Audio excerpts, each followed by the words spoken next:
Hi, everyone. My name is Laura Garten. I'm a professor of earth science at Penn State Brandywine. My campus is a 2-year feeder campus in the Penn State system, and I'm here today to talk to you about doing cures, about doing discovery-based research experiences with students in the first 2 years, and how this is an incredible opportunity for equity, access, and inclusion for all students in the research experience. So to start with, of course, we always want to start with definitions and jargon, right? That's the way to go.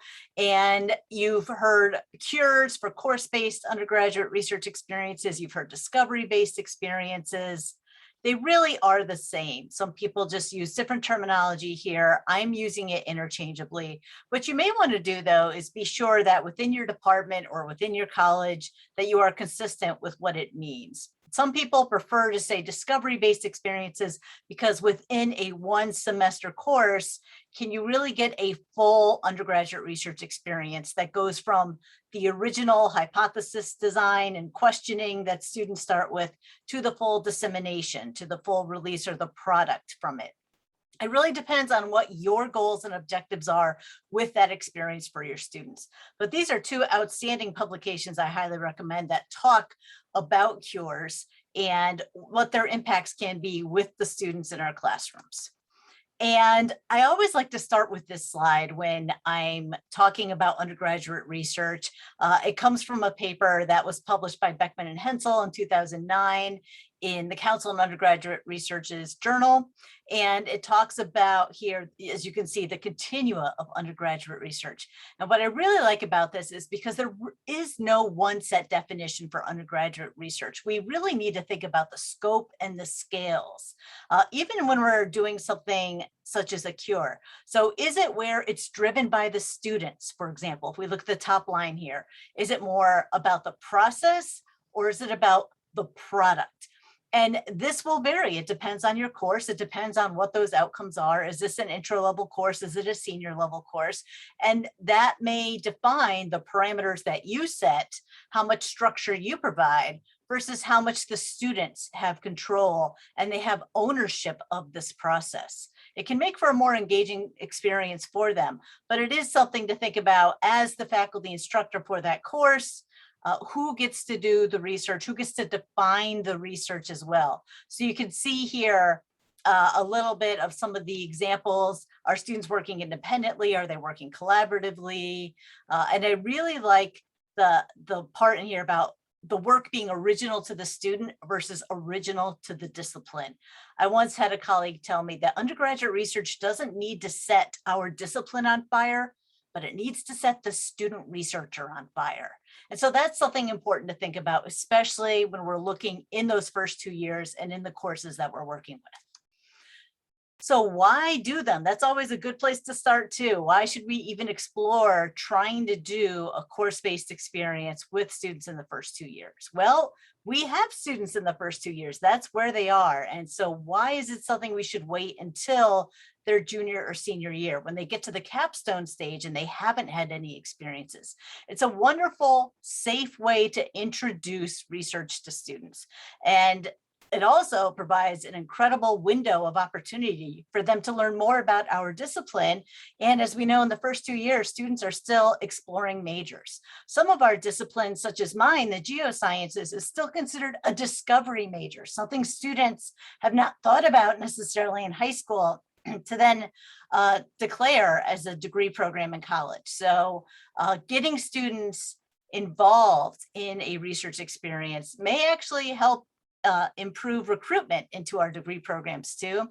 And it doesn't hurt, again, to start students building up the basic research skills early on so that by the time their senior year comes and they are doing a capstone project or a thesis, think of how incredibly prepared our students are, where you don't need to start with those fundamentals, such as how do you create an annotated bibliography? How do you collect data out in the field? So we can get some of those skills out of the way in courses in the first 2 years within our programs so that students are ready to do even more incredible, more advanced work by the time they're ready to do that senior level project. And with our intro level courses, many of them are what we would consider general education courses. So there are students not from our discipline within our courses. and that's okay. When you think about a lot of the fundamental skills that are needed for undergraduate research, these are transferable skills. These are relevant and applicable to no matter what the degree program a student is doing. And when you think about it, also applicable to their career fields in the future. So for example, perhaps you are doing a cure with the students that really just focuses on information literacy. So asking questions about what you could do for research. How do you find out if this work has been done before? And this is where you could tag team with your campus library, and maybe a faculty librarian works with you and your class. And you spend the semester developing the information literacy of students. Again, those library skills are critical and transferable to other disciplines.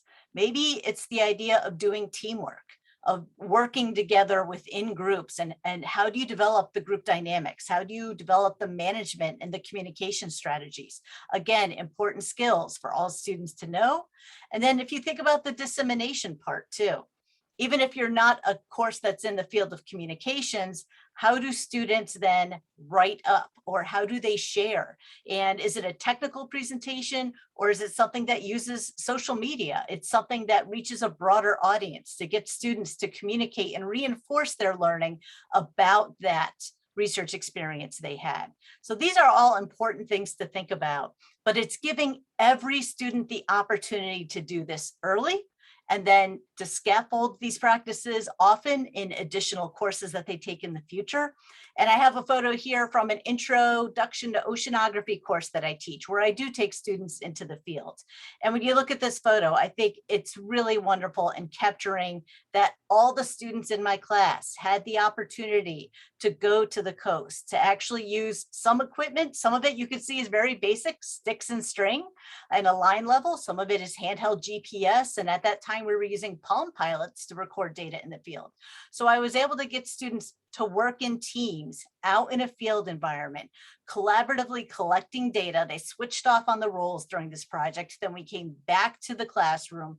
We learned how to work with data. How do we process it? How do we come up with graphs to represent this? None of these students in this image were STEM majors, but they had the experience of going into the field, developing a research question and such. And again, this was an intro level class. So wonderful opportunity for all these students to be able to early on in their undergraduate years to get this experience. I'll just share a couple of other short experiences I've done in my intro level or science courses, just to get you thinking of ways that you might be able to make these interdisciplinary as well. So the image on the far left is, again, that basic surveying method, sticks and strings.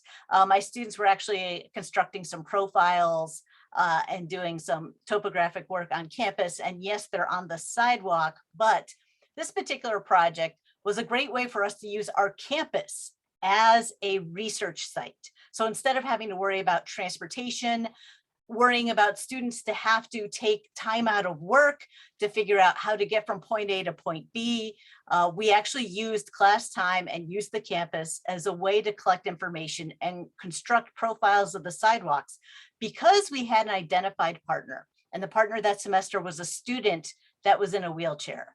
She was wheeling from classroom building to classroom building. She had very specific routes she would go on, but she was about to purchase a new wheelchair. And she wanted to be able to present to that company, these are the areas that I am going on campus. This is what the slope is like. And she wanted to present those specs to the manufacturer. So amazing opportunity for the students in my intro level class to create a product for a client. And in this case, the client was just a fellow student on campus. The bottom image was an interdisciplinary project where my students in my geoscience class worked with students in an American studies class, who also worked with students in an art class. And so we utilized a cemetery that was directly across the street from campus. So again, something that is very local, very accessible. So we didn't have to worry about transportation times and taking excess time outside of class. My students were looking at tombstones and tombstone weathering rates. The art students were looking at the design of the tombstones through the years. The American Studies students were looking at the people and their connection to local history. And students from all three classes actually then came together. Not only did they write up their work, but then they actually put on an event for the public that was invited to do a walking tour of the cemetery that was led by students. You may not think of this as a traditional cure, but absolutely it was. These three very different disciplines coming together and creating an opportunity for learning in the community. Just like my first group of students were actually creating a product at the level of detail that was needed by someone. The last image here on the slide is showing students that are taking measurements in a stream that went through campus. We actually partnered with a high school in another country, and those students were exchanging water data from their stream in their location, and my students were sharing water data from the location on our campus. And so it was a way where my students also took the lead in actually creating a website where we could put data. We had asynchronous email communication through their teacher at their school. And what a great way to think about a global perspective too, not just learning about what's happening in our local environment, but being able to connect with students in other locations and to be able to share that knowledge. So my students were doing a real research project, learning about what is going on with water chemistry, with stream flow over a particular period of time in a particular location, but then they could share that knowledge with others and make comparisons to another place on the globe. Again, all of these students in a class in their first 2 years. And I want to take a moment and again address a little bit of what I was talking about with equity and access and such for undergraduate research and doing these cure experiences.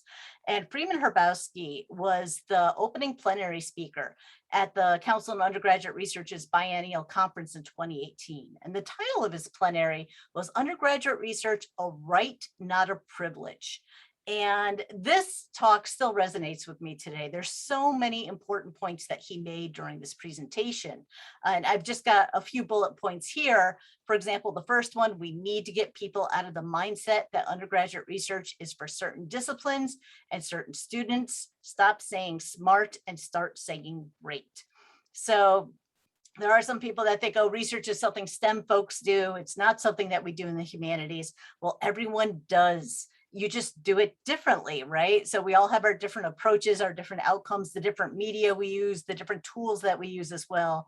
And on that slide I showed with the continua of undergraduate research, that was also one of the continua. Who gets access? Who controls who gets access to research? Is it just the honors students, the students with a certain GPA? Again, those criteria or those boundaries are removed when you bring that undergraduate research experience into the classes and in the first 2 years. Every student will be starting with 100 level classes. And so what an incredible opportunity for them to be able to do research early on. The next 2 bullet points here, the middle one talks about we need to teach students that failure is not always a bad thing. Students need to be able to pick back up and keep on learning and keep asking questions. This final bullet point, we must share with our student researchers, there is joy after struggle. These 2 points, though, can be especially hard for some students, especially if they're first generation students, students that don't want to disappoint their faculty, they don't want to disappoint their parents, they think that if they fail on a research project, it's going to impact their grade. So there can be a lot of anxiety, even if it's a course-based research experience, a lot of anxiety students can place on themselves and feel when we do this. So we need to be very clear and careful with our communications, that it's wonderful we're making this inclusive, but there's still a lot we can do for our students. And I want to call your attention to this paper here that I saw that was published in March of 2021, came out in Ecology and Evolution. But again, we could remove the discipline here. And look at the title. It says, "You are welcome here, a practical guide to diversity, equity, and inclusion for undergraduates embarking on an ecological research experience." One of the things that I think is incredibly powerful about this paper It is authored by all undergraduate students, and it's about their experiences and what they went through. And so I just want to share some of the points in this paper because I think they're important for us to reflect upon. So 3 common sources of anxiety for undergraduate research students through a diversity, equity, and inclusion lens. One of them is imposter syndrome. Let's think about that. Communicating with mentors. Again, not having the experience, not having the courage, perhaps, not having opportunities in the past, because again, this is an intro class coming to college that the faculty instructors or mentors within the course can perhaps be intimidating for students. Also for any projects that might be outdoors, thinking of safety, doing field work. Many students in their high school experiences haven't had the opportunity to go out in the field and collect data. And what does that mean to be outdoors? And where are you outdoors? And do students have the appropriate clothing? Do they have the best practices to be able to do work outdoors? These are just some of the considerations that are mentioned within this article. The other thing that is important in this article too, that I appreciate the students did, was they had some suggestions. And I might argue that these are not only suggestions for research experiences, but I think they're also just good for best practices in our classrooms overall. So first off is transparency. I know sometimes as instructors, we like to say, hang on, I'll tell you when we get there what we're going to be doing. Or don't worry about this project now. When we get to that point in the semester, I'll explain everything. Well, we might be thinking we're doing this to the benefit of the students, but for some students, that lack of transparency can cause incredible anxiety, not knowing what's coming next, not, again, with that imposter syndrome, believing in themselves and that they're going to be able to succeed to actually do research as well. So the more transparent we can be with what's going on with these cures, the more it's going to improve for all of our students, their experience.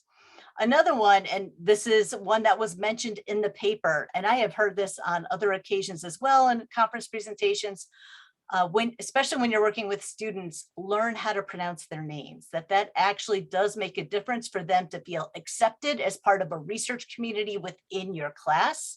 And it shows that you recognize their identity and who they are. So even something as simple as learning how to pronounce student names, these undergraduates identified as important for them to feel part of the research process. This bottom point here does relate to especially if you're going in the field or if you're visiting a museum, is there a gender neutral bathroom that is available for your students? What could happen if students were out in the field? In geology, we like to pull off to the side of the road and look at road cuts and look at outcrops. What is the potential though, if we break students up and spread them along that road cut, that another car could pull up or someone could shout out a car window, something that is not appropriate.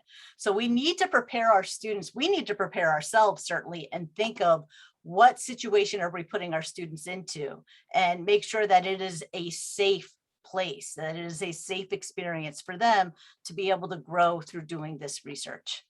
Another part too, in thinking about our students' identity as researchers. Again, if we're going to do a cure, if we're doing a research experience in the course, they are researchers. And so we should think about, for all students to see themselves as researchers, is to make sure that they know other researchers that are similar to their own identity, not just their visible identity, but how they identify themselves. So I had the word diverse in the title of this slide, but we need to remember that diversity is not just about race, ethnicity, and gender. It is also about age. It's about varying physical abilities. It's about national origin, first language, spiritual affiliation. So again, it's what might be visible for a researcher, a professional researcher, but also those invisible characteristics and traits that define who we are. It's important to acknowledge to students that we all have them, that there are scientists and that there are scholars, there are people in fields of literature and communications and publishing that also are incredibly diverse. And so we need to think about how do we bring those identities and those people to our students so that they can acknowledge and understand that they have the abilities to do this. You might have heard of spotlight exercises. This is increasing in popularity in several fields where students, perhaps at the beginning of a project, not only read a paper written by a scientist, but maybe do a little bit of a deeper dive and learn more about that scientist. Perhaps there's a TED Talk that is online that can be watched. Story Collider is doing several audio stories as well, and they've got an incredible series where in Story Collider that the people that are speaking many times will also talk about their own personal identity and their own journey into their discipline as well.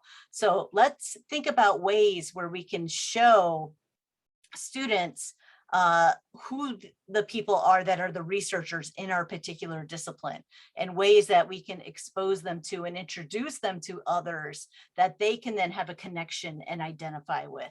This will make them feel more comfortable and more confident going into research experiences. Of course, you can always Zoom with a researcher, right? So someone that's in your particular field, maybe it is the author of a paper that you have your students read, but that you are bringing that particular person into your class. I do encourage you though, if you're asking that person to talk about their journey, for example, I'm a woman in STEM, and quite frequently I am asked to talk about what it's like to be underrepresented by my gender within STEM. Unfortunately, those talks do not ever ask me to talk about my actual science and what I do. So it's important to recognize that we should always, when we're trying to show these diverse identities of people within these different research fields, if you're going to have them speak with your students, please ask them to talk about their research as well, if they are willing to talk about their own journey into becoming a researcher and the experiences that they've had. Importantly too, more and more, we should be offering honorariums, something as a compensation for their time. And perhaps it's only a 15-minute conversation with your class. It doesn't necessarily need to be a full hour, but think of ways that we can then acknowledge that person's time that they have spent with our students in talking about their research. The final part I have to share with you today is that we should always celebrate what is done. So our semester has concluded. The research project has ended at a certain point. We know it's incredibly hard to complete a cure in the defined structure and times that we have in a semester. But think of a way, again, to amplify the voices of your own students and what they did. Is there a department seminar where your students could come and present, or some other type of campus undergraduate research symposium? Is there a department or college newsletter or a website? Does your department have a blog that students could write it up? And again, acknowledging every student's name, showing that every student has made a contribution. Don't select one student to be the sole author, perhaps, of this blog post. Find a way to collaboratively recognize all students. This makes a difference. It really does to them. I also encourage you to think about having students at the intro level in your cure also write an abstract. And this can be an individual activity where students write an abstract about that research project. It is especially helpful for students as they move into upper division courses that they have a record, they have an archive of what they did. And it's also especially useful for students that transfer institutions. As I mentioned at the beginning, my campus is primarily, we're a 2-year feeder campus. My students must transfer to finish their degree if they want to pursue, especially anything relating to earth science. And so they're in their junior year coming to an institution and a department where none of the faculty know them. But if my students already have research experiences within my courses, now they can also show, here's a copy of an abstract of what I did within a course. Here's a photo of something that I created in my class. So it's nice to be able to have that documentation where students can start, again, early on, creating a portfolio. I also show my students how they can put this on their LinkedIn profile. So LinkedIn does have a place where you can list courses. It has an option for anyone that has a LinkedIn profile also to list projects. So this is another option and opportunity for students to then have a place where they can document that, yes, I've had this experience, I've learned these skills. You can have students practice an elevator speech at the end of the class so that they are ready and prepared to talk about what they learned with that experience with you. Again, the opportunity to write an abstract, to prepare an elevator speech, transferable skills, useful for all of our students in our classes. And a personal note of congratulations to students, sending them a quick email. Again, if you have a large intro class, that might be a little overwhelming to do, but those personal messages to students go an enormous distance with them in building their confidence and their identities as a researcher. And you never know where things may go. I'm going to end with a story of another student here. This is Paola. She is from Puerto Rico. My campus is located right outside of Philadelphia. Paola was in a class of mine where we had done an experiment over in the cemetery across the street from campus.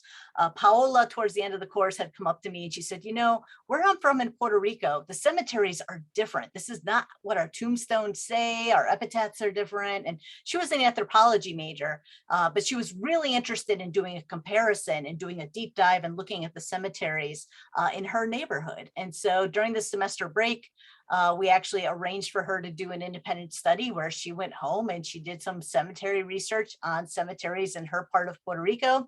She came back, and that following spring semester, we worked on her writing up her work, doing some analyses, and then we were able to not only put together a conference presentation for her, but there happened to be a geography conference taking place in Puerto Rico that allowed people to present in English and Spanish. So she was thrilled to be able to go back to Puerto Rico and present her work in both languages.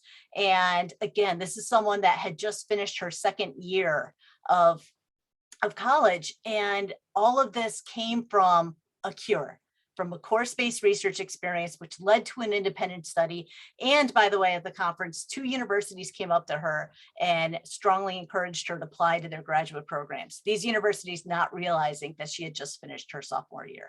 So the doors and opportunities are incredible for students that have a research experience at the intro level. And again, it just makes it accessible to all students. We just need to be very thoughtful and intentional with our design and make sure that we are creating the best experience for all students that are within that class. If there's any questions on these quick points that I have mentioned during this presentation, please don't hesitate to reach out to me. I would enjoy speaking with you and sharing any more thoughts and ideas. Thank you.